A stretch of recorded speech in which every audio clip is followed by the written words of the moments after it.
नमस्ते बच्चों, मैं आज फिर आपके बीच उपस्थित हूँ हिंदी के एक प्रकरण को लेकर।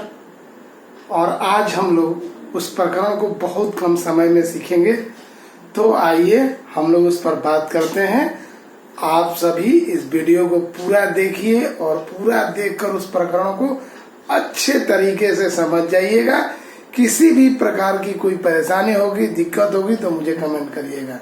तो आइए देखिए, इसमें देखिए जो लाल रंग से लिखा हुआ दिखाई दे रहा है उसे क्या कहते हैं? आप पढ़ पा रहे हैं इसे? आप पढ़ पा रहे हैं? जो लाल रंग से जो लिखा हुआ है, तो इसमें लिखा हुआ है मोहन अपने माता पिता की आंख का तारा है। तो ये बताना है कि हिंदी में आंख का तारा इसको क्या बोलते हैं। अच्छा चलिए कुछ और देखते हैं। इसमें देखिए, इसको देखिए, और इसमें भी जो लाल रंग से लिखा हुआ है उसको आपको बताना है कि ये क्या है। इस पर लिखा हुआ है आदिति ने IAS की परीक्षा में सफलता पाने के लिए आकाश पाताल एक कर दिया। आकाश पाताल एक कर दिया, ये क्या है? हिंदी में इसे क्या कहते हैं? और भी कुछ आप प्रश्नों को देखिए। ये देखिए, इसमें भी लाल से जो लिखा हुआ है उसका आपको उसको बताना है कि ये क्या है। इसमें देखिए, हीरालाल गांठ का पक्का है, वह कभी किसी की मदद नहीं करता है। तो इसमें बताना है कि गांठ का पक्का क्या होता है। अब इसमें देखिए, इसमें भी लाल वाला बताना है। लाल वाला जो है वो क्या है ये बताना है आपको। लाल वाला देखिए, लिखा हुआ है मौका मिलते ही मालकिन नौकरानी पर जहर उगलने लगी। तो ये जहर उगलना जो है वो क्या है? और भी आगे देखते हैं और क्या लिखा हुआ है। ये देखिए, इसमें क्या है? इसमें लिखा हुआ है भारतीय सैनिकों पर जब शत्रु ने हमला किया तो उन्होंने दुश्मन की ईंट से ईंट बजा दी। तो ये लाल से जो लिखा हुआ है ईंट से ईंट बजाना, ये इसे हिंदी में क्या कहते हैं? तो अभी जो आपने देखा, जो इन उदाहरणों में आपने देखा, आंख का तारा होना, आकाश पाताल एक करना, गांठ का पक्का होना या गांठ का पक्का, जहर उगलना और ईंट से ईंट बजाना, ये सब क्या है? तो हिंदी में इन सभी को मुहावरा कहते हैं। हिंदी में इन सभी को मुहावरा कहते हैं। तो आइए जान लेते हैं मुहावरा क्या होता है। तो मुहावरा जो है वो अरबी भाषा के मुहावर शब्द से बना हुआ है। मुहावरा अरबी भाषा के मुहावर शब्द से बना हुआ है, जिसका अर्थ होता है बातचीत या अभ्यास करना। बातचीत होता है या अभ्यास। मुहावरा अरबी भाषा का मुहावर शब्द से बना हुआ है, जिसका मतलब होता है बातचीत या अभ्यास। अब चलिए मुहावरा कहते किसे हैं, इस पर हम लोग बात कर लेते हैं। मुहावरा कहते किसे हैं? तो ऐसा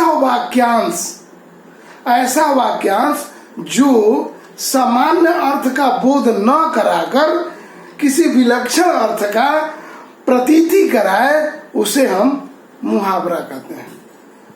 वाक्य में ऐसा वाक्यांश जो अपने सामान्य अर्थ का बोध न कराकर किसी विलक्षण अर्थ का बोध कराए, तो उसे हम मुहावरा कहते हैं। जैसे हम पहला लेते हैं, मोहन अपने माता पिता का आंखों का तारा है। तो मोहन अपने माता पिता की आंखों का तारा है। तो इसमें जो आंखों का तारा, इस वाक्य में आंखों का तारा अपने सामान्य अर्थ का बोध न कराकर बल्कि विलक्षण अर्थ प्रस्तुत करता है। यानी आंख का तारा का मतलब इस वाक्य में मतलब हुआ कि मोहन अपने माता पिता को बहुत प्यारा है। तो यहाँ आँख का तारा होना मतलब बहुत प्यारा होना। तो यहाँ आँख का तारा अपना विलक्षण अर्थ प्रस्तुत कर रहा है, इसलिए इसे हम मुहावरा कहते हैं। उसी तरह अदिति ने IAS की परीक्षा में सफलता पाने के लिए आकाश पाताल एक कर दिया। आकाश पाताल एक करना मतलब बहुत प्रयास करना, बहुत प्रयास करना। तो यहाँ आकाश पाताल एक करना वो अपना सामान्य अर्थ प्रस्तुत नहीं करता है, बल्कि एक विलक्षण अर्थ देता है, इसलिए यह भी जो है मुहावरा है। ये देखते हैं, भारतीय सैनिकों पर जब शत्रु ने हमला किया तो उन्होंने दुश्मन की ईंट से ईंट बजा दी। यहाँ ईंट से ईंट बजाना मतलब नष्ट करना। तो ये जो ईंट से ईंट बजाना का मतलब नष्ट करना, ये ईंट से ईंट बजाना इस वाक्य में अपना सामान्य अर्थ प्रस्तुत नहीं करता है, बल्कि विलक्षण अर्थ देता है। तो ये जो है वाक्य में मुहावरा है। इसी तरह एक दो और उदाहरण पर बात करते हैं। जैसे मौका मिलते ही मालकिन नौकरानी पर जहर उगलने लगी। जहर उगलना मतलब जली कटी सुनाना। तो यहाँ जो है जहर उगलना ये अपने सामान्य अर्थ को नहीं बताता है, बल्कि विलक्षण अर्थ प्रस्तुत करता है। और उसी तरह से हीरालाल गांठ का पक्का है, वह कभी किसी की मदद नहीं करता। गांठ का पक्का मतलब कंजूस होना। तो यहाँ गांठ का पक्का अपना सामान्य अर्थ न देकर वो अपना विलक्षण अर्थ दे रहा है, इसलिए यह मुहावरा है। तो मुहावरा किसे कहेंगे?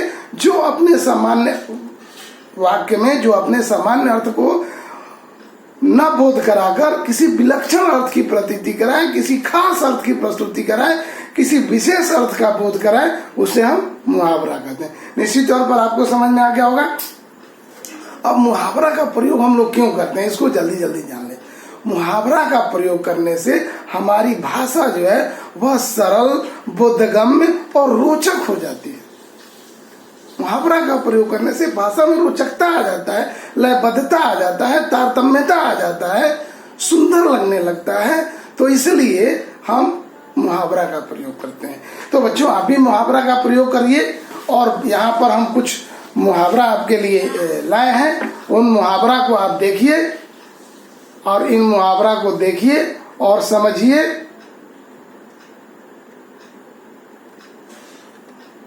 ये मुहावरा आपके लिए मैंने चुने हुए हैं, आप इसके अर्थ भी देखिए। लाल से मुहावरे लिखे गए हैं और हरे रंग से उनका अर्थ लिखा गया है। यह मैं बता दूं, मुहावरा जो है वर्ग 6 के बहुत सारे पाठ में आया हुआ है और उसमें किसी पाठ में यह है कि आप मुहावरे का अर्थ लिखिए, किसी पाठ में यह है कि आप मुहावरे का अर्थ लिखकर वाक्य में प्रयोग करिए और किसी किसी पाठ में है कि आप मुहावरे का वाक्य में प्रयोग करिए।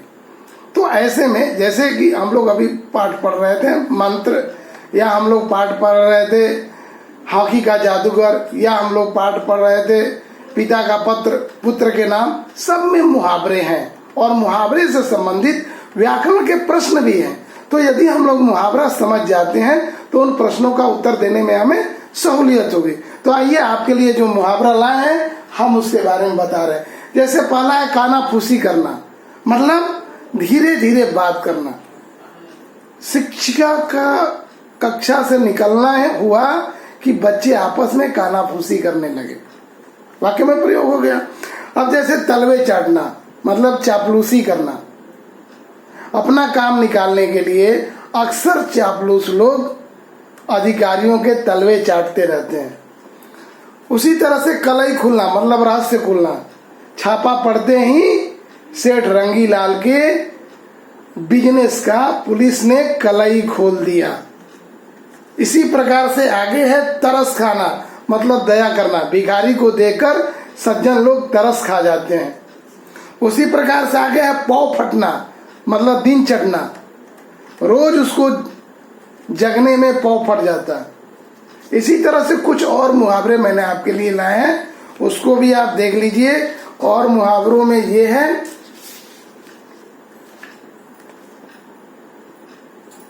लाल से मुहावरे, हरे से उसका अर्थ। हाथ बटाना, मतलब सहायता करना। पुत्र को अपने पिता के कार्यों में अवश्य हाथ बटाना चाहिए। श्री गणेश करना मतलब कार्य शुरू करना।